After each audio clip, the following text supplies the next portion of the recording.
안녕하세요. 대한재활의학과 의사회 총무부회장을 맡고 있는 하와요 재활의학과의 김인종 원장입니다. 오늘은 좀 색다른 컨텐츠를 준비했는데요. 요즘 환자분들도 본인의 증상이 어떤 병에 해당하는지, 그리고 치료는 어떻게 해야 되는지 이거 알아보실 때 챗 GPT를 많이 사용하시는 것 같더라고요. 그래서 오늘은 이 어깨 통증과 관련된 대표적인 질문 두 가지를 선정을 해보고, 그 질문에 대해서 제가 답변을 해드리고 챗 GPT한테도 한번 물어봐서 두 대답을 비교해보고 승패를 가려보는 그런 컨텐츠를 한번 마련해 보게 되었습니다. 참고로 질문 두 개는 저 혼자 정한 건 아니고요. 챗 GPT와 같이 공정하게 선정을 하였습니다. 하지만 선정된 두 가지 질문에 대해서는 아직 제가 물어보질 않았기 때문에 저도 처음 답변을 듣는 거라서 좀 기대가 좀 많이 되고 있습니다. 여기 보시면은 그 룰에 대해서 알려줬고, 본인이 이기겠다고 이렇게 이야기를 하고 있습니다. 과연 그럴 수 있을지 한번 시작해 보도록 하겠습니다. 자, 그럼 선수 입장을 하겠습니다. 고려대학교 의과대학 졸업,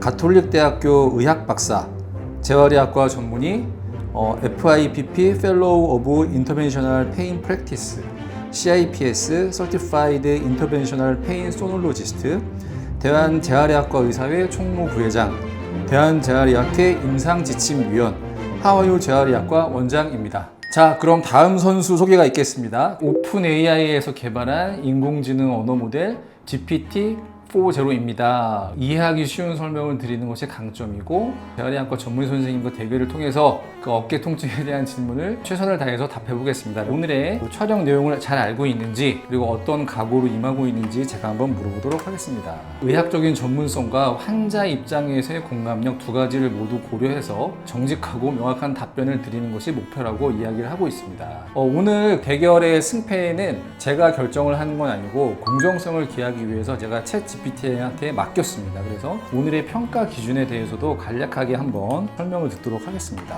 5가지 기준에 의해서 평가를 하게 된다고 이야기를 하는데, 정확성과 이해도, 공감력, 구체성, 전달력. 저도 좀 긴장이 되는데요. 그럼 바로 시작해 보도록 하겠습니다. 첫 번째 질문은, 갑자기 이유 없이 어깨가 너무 아파서 팔을 못 들겠습니다. 가장 가능성이 많은 원인을 한 가지만 알려주시고 치료는 어떻게 해야 되는지 알려주세요. 이 질문입니다. 갑자기 다치거나 무리하게 사용을 하지도 않았는데 팔을 들지 못할 정도로 아픈 경우는 사실 거의 대부분은 회전근개의 석회성 힘줄염 때문입니다. 대부분의 환자분들이 밤에 잠을 못 잘 정도로 너무 아팠다 이렇게 이야기하십니다. 통증이 아주 심하거든요. 석회가 생기는 원인은 정확하게 알려지진 않았는데, 내 몸이 어디가 안 좋다거나 아니면 내가 무엇을 잘못해서 석회가 생기는 건 아니기 때문에 너무 걱정하실 필요는 없습니다. 이 석회성 건염은 통증은 아주 심하지만은 치료가 그렇게 어려운 병은 아닌데요. 진통소염제 등을 드시고 힘줄 주변에 염증을 가라앉히는 주사 치료를 같이 하시거나 아니면 체외 충격파를 한다 그러면 비교적 쉽게 치료가 되는 그런 병이라고 할 수 있습니다. 체외 충격파의 경우에는 간혹 치료하신 다음에 통증이 더 증가하시는 경우가 있는데요. 이는 그 석회가 없어지면서 일시적으로 염증이 생기는 거기 때문에 너무 걱정하실 필요는 없습니다. 석회가 너무 크거나 치료에 반응하시지 않는 경우에는 그 석회 자체에 굵은 바늘을 꽂아서 생리식염수 등으로 헹궈내는 치료를 할 수도 있습니다. 많은 경우에서 이런 식으로 치료를 하게 되면은 통증도 사라지고 석회의 크기도 많이 줄어들게 되는데, 석회가 완전히 다 사라지면 좋지만은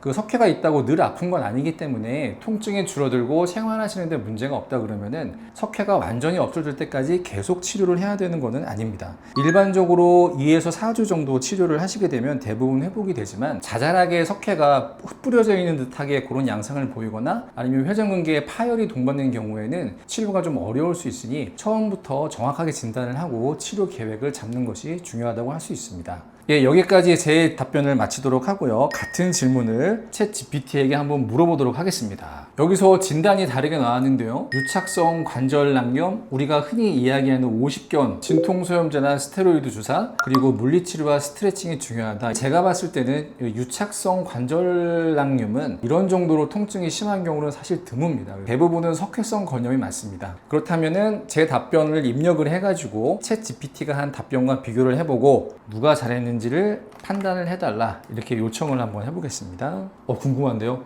전문성은 제가 좀 더 높고 전달력은 아무래도 제가 설명하는 데 약점이 있지 않나 싶습니다. 그 이외에 친근함이나 정확성, 실용성 등에 대해서는 제가 좀 더 앞서는 걸로 남았습니다. 그래서 총점은 24점, 챗 GPT가 21점, 그래서 일단 저의 승리로 결정짓도록 하겠습니다. 그럼 다음 질문으로 가보겠습니다. 거북목이면 어깨도 안 좋아지나요? 안 좋아진다면 그 이유와 그에 따른 치료 방법을 알려주십시오 라고 되어 있습니다. 결론적으로는 거북목과 어깨는 관련이 상당히 많습니다. 저희 어깨에는 견봉하 공간이라는 곳이 있는데요. 이렇게 쇄골을 따라가시다가 보면은 이 끝부분이 견봉과 연결이 됩니다. 이 견봉 아래쪽 공간을 견봉하 공간이라고 이야기를 하는데, 이 공간은 우리의 자세에 따라 좁아지기도 하고 넓어지기도 합니다. 이 공간은 회전근개가 움직이는 공간이기 때문에 만약에 좁게 된다 그러면은 힘줄이 쓸리거나 여러 가지 문제점이 발생할 수 있습니다. 이 공간을 근데 가장 좁게 만드는 대표적인 원인이 거북목과 말린 어깨입니다. 따라서 거북목이면 회전근개의 손상이나 오십견 같은 어깨 질환이 훨씬 더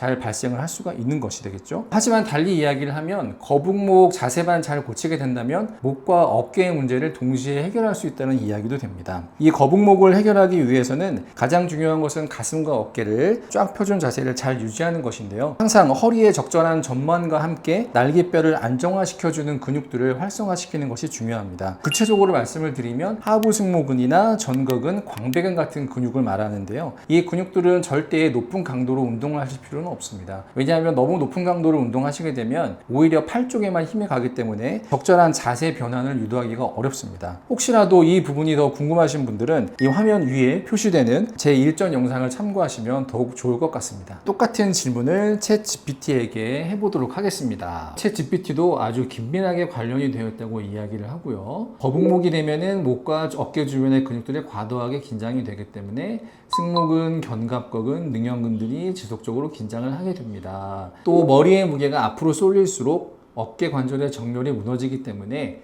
염증이나 충돌 증후군 같은 문제가 발생합니다 라고 이야기를 합니다. 치료는 자세 교정이 핵심입니다. 거북목을 유발하는 잘못된 습관을 고치고 머리를 몸통 위로 바로 세우는 훈련이 필요합니다. 제가 봤을 때는 맞는 이야기이긴 하는데 약간 좀 추상적인 이야기가 아닌가 이렇게 생각이 듭니다. 자, 그렇다면은 누구 답변이 더 좋은지 다시 한번 확인을 해보도록 하겠습니다. 예, 정확성은 동률, 전달력은 역시 제가 조금 떨어지는 걸로 나오네요. 친근함과 실용성 이런 것들은 제가 좀 앞섰지만은 시간 분량에서 조금 뒤지는 것 같습니다. 저는 전문성을 강조한 풍부한 설명과 임상적 디테일의 감점을 보였고, 본인은 간결성과 전달력, 시간 안배에 강점이 있었다고 이야기를 하고 있습니다. 결과적으로 이번 질문에 대한 승부는 23점으로 무승부가 되었습니다. 오늘 어쨌든 승부를 했으니까 소감을 한번 들어보도록 하겠습니다. 단순한 승부를 넘어 함께 만든 이 콘텐츠가 많은 분들께 도움이 되기를 바랍니다. 네, 오늘 어떠셨나요? 그래도 생각보다는 챗GPT가 많이 좀 똑똑한 것 같아가 좀 놀랐는데요. 아까 전달력에 좀 문제가 있는 것 같기 때문에 제가 조금 더 환자분들한테 자세히 좀 설명을 해드릴 수 있는 그런 연습을 해야겠다라고 생각하는 계기가 된 것 같습니다. 지금까지 시청해주셔서 감사합니다. 구독과 좋아요 부탁드리고 대한재활의학과 의사회 TV였습니다. 감사합니다.